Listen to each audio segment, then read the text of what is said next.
Time காலையில் ஒரு time எடுத்து வச்சிட்டேன், மத்தியானம் ஒரு டைம் எடுத்து வச்சிட்டேன். இப்போ இது 3வது டைம்.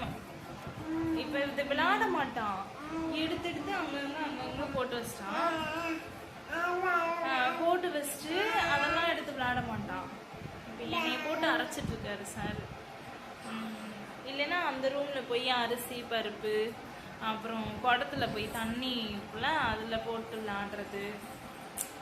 இப்போல்லாம் என்ன, இப்போ ரொம்ப தெளிவாயிட்டாரு சார். இன்னைக்கெல்லாம் என்ன பண்ணிட்டான், நான் தூங்குறான். சரி போய் துணி துவைச்சிட்டு வந்துடலாம் அப்படின்னு நினச்சிட்டு நான் போனேன் துணி துவைக்கிறதுக்காக. என்ன பண்ணிட்டான், சைலண்ட். ஆனால் கொலுசு சவுண்டு கேட்டுச்சு எனக்கு. சவுண்டு கேட்டதுமே என்ன பண்ணிட்டான், சரி வீட்டிலே தான் படுத்துருப்பான், நம்ம 2 துணி தான் இருந்துச்சு, துவைச்சிட்டு வேகமாக வந்துடலாம் அப்படின்னு பார்த்தா சார் எழுந்திரிச்சு அழுங்காம குலுங்காம கவக்கிறது சவுண்டு கூட எனக்கு கேட்கல. போய் அந்த கோதுமைலாம் நான் கட்டைப்பையில் போட்டு வச்சுருக்கேன். ஏன்னா 2 மாதம் வாங்கினது அப்படியே தான் இருக்குது, ஒன்றுமே செய்யவே இல்லை, அதை அரைக்கவே இல்லை. சரி மாமியார் வந்ததுக்கப்புறம் தான் அதுக்கு உடச்சி கொடுத்ததுக்கப்புறம் அவங்க போய் அரைச்சி, அதனால் அப்படியே இருக்குது. எனக்கு உடைக்க தெரியாது, அதனால் அப்படியே இருக்குது. அதை என்ன பண்ணுறான், சரி இந்த டைமும் நேற்று தான் வாங்கிட்டு வந்தாங்க ரேஷன்லாம், சரி அதனால் எல்லாம் மொத்தமாக போட்டு வச்சுருங்க. போய் என்ன பண்ணுறான், எல்லாம் தொட்டி இழுத்து அவர் வேலையை பார்க்கணும் சார். நான் வந்து பார்க்குறேன் தொட்டியில் ஆள் இல்லை, என்னடா தொட்டியில் காணமே அப்படின்னு சொல்லிட்டு பார்க்குறேன். அங்கே போய் சைலண்டாக வேலையை பார்த்துட்டு இருக்காரு. இப்போலாம் ரொம்ப உஷாராயிட்டாரு. ஸோ நீங்களுமே குழந்தைங்களாம் வச்சுதான் ரொம்ப கேர்ஃபுல்லாக இருங்க. ஏன்னா சரி தூங்குறான் அப்படின்னு நினச்சிட்டு நீங்கள் வேலையிலையோ இல்லை எங்கேயுமே வேலை பார்க்காதீங்க. வலிக்குதுரா, கடிக்காத, கடிக்கிறான் பாருங்கண்ணே. ஏன்னா ரொம்ப கேர்ஃபுல்லாக இருக்கணும். இப்போ தான் ஒரு 4 மாதம் 5 மாதத்தில் கூட ஒரு இடத்துல இருப்பான், இல்லைன்னா அங்கனையும் சுற்றிட்டு இருப்பான். இப்போ என்ன பண்ணிடுறான், ஓட்டிடுறான். இப்போ சாமி இங்கே நடக்கலாம் ஆரம்பித்தாதான் இருக்கும். சார் என்ன பண்ணுற காத்திருக்கேன். எனக்கு நான் அப்படிலாம் வெளியிலலாம் வேலையெல்லாம் செய்ய மாட்டேன், அவனை தூங்குறான்னு நம்பி. ஏன்னா ரொம்ப நேரம் தூங்குறான் பார்த்தீங்கன்னா, காலைல ஒரு 1 hour 1/2 மணி நேரம் இந்த மாதிரி தான் தூங்குவான். நான் அந்த டைமில் போய் வெளியில் வேலை செய்ய மாட்டேன். சரி நீ கொஞ்சம் அசந்து தூங்குற மாதிரி இருக்கே, சரி போய் செஞ்சுட்டு வந்துடலாம் அப்படின்னு நினச்சிட்டு தான் போனேன். சார் வேலை பார்க்குறேன், இவர் ஒரு வேலை பார்க்க முடிச்சிட்டு. ஸோ அதனால் நீங்களுமே குழந்தைங்களாம் அப்படி இருந்தாங்கன்னா நீங்கள் ரொம்ப கேர்ஃபுல்லாக இருங்க. ஸோ ஏன்னா இப்படிலாம் அசால்ட்டாக விடுறதுனால தான் சில இதெல்லாம் நடக்குது. ஸோ அதனால் பார்த்து சேஃப்டியாக பார்த்துக்கோங்க. இந்த சாரெலாம் பயங்கர சேட்டை, எது செய்யாதன்னு சொல்லுவோமோ ஃபர்ஸ்ட்லாம் மிரட்டணும்னா அந்த இடத்துக்கு போவான். இப்போ மிரட்டிட்டு சம கத்துறி அப்படின்ட்டு போவான். ஆனால் அப்பப்போ போய் விளாண்டுட்டு என்கிட்டயுமே இருந்தால் விளாண்டுட்டு அப்படி போய் தண்ணி எடுத்து குடிச்சுப்போம். அந்த மாதிரி ரொம்ப டயர்ட் ஆகிட்டாருங்க சார். அதனால் இப்போ திருப்பியும் இதெல்லாம் எடுத்து வைக்கணும். எடுத்து வச்சுன்னா இப்போ கொஞ்ச நேரம் தூங்குவார். தூங்கி எந்திரிச்சதுமே மறுபடியும் எடுத்து போடுவார், மறுபடியும் நான் எடுத்து வைப்பேன். ஏன்னா அம்மா ஏன் சும்மாவே இருக்கணும், அதனால் அம்மாவுக்கு நம்ம வேலை வைக்கணும் அப்படின்ட்டு இந்த வேலை பார்க்குறது சார்.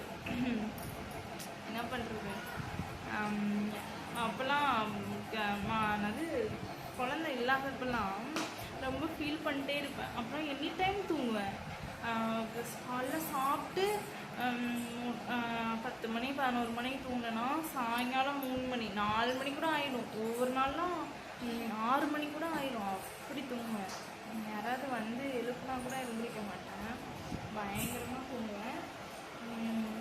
இப்போல்லாம் ஒரு 1/2 மணி நேரம் தூங்குறது பெரிய விஷயங்க. தூங்கவே முடியாது. இவன் தூங்குறப்ப தூங்கலாம்னு நீங்கள் நினைப்பீங்க, அப்படிலாம் இல்லை. இவன் தூங்குறப்ப என்ன பண்ணுவான்னா தூங்கிட்டே இருப்பான், டக்குன்னு எந்திரிச்சு அழுகுவான், இல்லைன்னா ஏதாவது சிலுங்குவான், இல்லைன்னா இறங்குறதுக்கு ட்ரை பண்ணுவான். அதனால ஆட்டி விட்டுட்டே இருக்கணும். அதனாலேயே தூக்கமே இல்லைங்க. தூக்கம்லாம் ரொம்ப கம்மியாகிடுச்சு. இப்போ அம்மா அப்பா கூட இருக்கிறவங்க, மாமியார் மாமனா இருக்கிறவங்களுக்கு கூட கொஞ்சம் ரெஸ்ட் கிடைக்கும். ஸோ எங்களுக்குலாம் ரெஸ்ட் இல்லைங்க. என்ன இது ரெஸ்ட்னா ஃப்ரீயாக தான், வேலைலாம் அவ்வளோலாம் இல்லை. நான் அவங்க இருக்கும் போதே வேலையெல்லாம் முடிச்சிடுவேன். இருந்தாலும் எப்படி சொல்கிறது, ஒரு ஃப்ரீ ரெஸ்ட்டாகவே இருக்காது.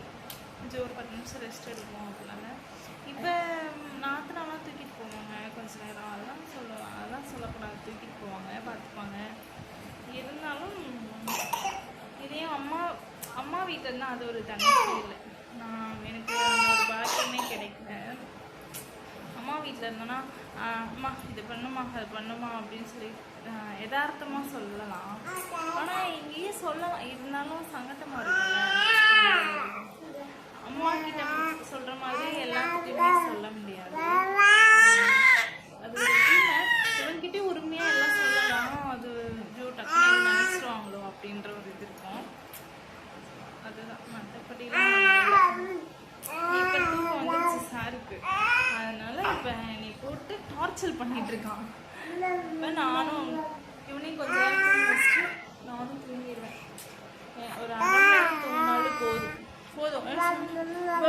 தாத்தா சொல்லு, தாத்தா தாத்தா தாத்தா சொல்லு. எப்படி சொல்லு? தாத்தா சொல்லு. சுச்சு இங்கே பேர் தாத்தா தாத்தா சொல்லு. தாத்தா எப்படி சொல்லுவேன்? தாத்தா எப்படி சொல்லுவேன்?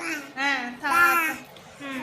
தாத்தா தாத்தா எப்படி சொல்ல? இங்க பாரு தம்பி. தாத்தா எப்படி சொல்லுவ? தாத்தா சொல்லு. தாத்தா சொல்லு. அவ்வா அவ்வா சொல்லு. அவ்வா அத்தை சொல்லு. அத்தை. தாத்தா தான் என்னமே வாயில வருது. அவ்வா அத்தை சொல்லுவான் சில டைமு. மற்றலாம் தாத்தா. சரி சரி சரி, போதும் போதும் போதும் போதும். எந்திரிங்க சார். Okay bye. வீடியோ பிடிச்சிருந்துச்சுன்னா லைக் பண்ணுங்கள், சப்ஸ்கிரைப் பண்ணிக்கோங்க, பெல் ஐக்கானை கிளிக் பண்ணி வச்சுக்கோங்க. அப்போ தான் நான் போடுற வீடியோ வரும். Okay bye.